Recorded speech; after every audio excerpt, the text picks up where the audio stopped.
During question time, the Prime Minister covered the rising cost of global oil and international concerns over world food production. First, Zimbabwe and Robert Mugabe's appearance at a UN food conference in Rome yesterday. We have got to get elections in Zimbabwe that are seen to be free and fair, and we have got to get international observers to be present at these elections so that they are seen by the world as free and fair. And Zimbabwe deserves to have a government that is fully democratically elected and put in place, and that is where I'll put my efforts. As far as the famine in Zimbabwe and the loss of lives around the world as a result of famine, I hope you will agree with me that it was important that we were represented at the UN conference yesterday. A point he repeated minutes later. But the first thing to do is to make sure that these elections are free and fair. And we are working with other countries to make sure that there are international observers from other parts of the world as well as from Africa.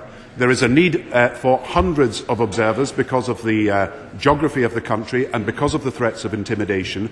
And I'm working with the President of the African Union and the President of SADC and other leaders around the world to make sure that the offer of international observers is there and is taken up. And I hope the whole House will agree that that is the first priority, to make sure the elections are free and fair.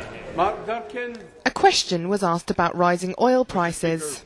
The Prime Minister responded, I think people do know that oil was $11 a barrel 10 years ago. It is now $130 a barrel, and that means that petrol prices have risen and gas and electricity prices have risen. There are things that we can do internationally as well as nationally. We've raised the winter allowance. We've taken action to help low-income households.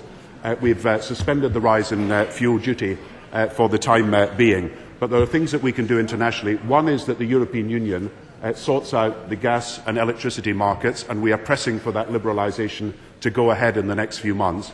Another is the inquiry that Ofgem is mounting into competition in the industry. But I do believe we need a dialogue between all oil consumers and gas and oil producers so that we can get the price of oil down to the benefit of all people in this country. Mr Brown then turned to the concerns over world food and world food production. We are a trading nation and we benefit from our ability to trade with the rest of the world, and food imports and exports will always be a part of what we do.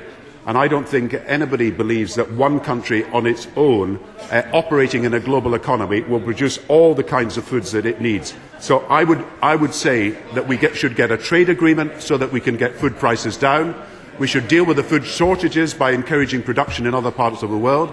We have to look at the eco-fuel issue, which has been raised by many people as a diversion from food production.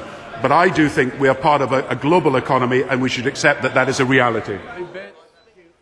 A busy and varied session for the PM today.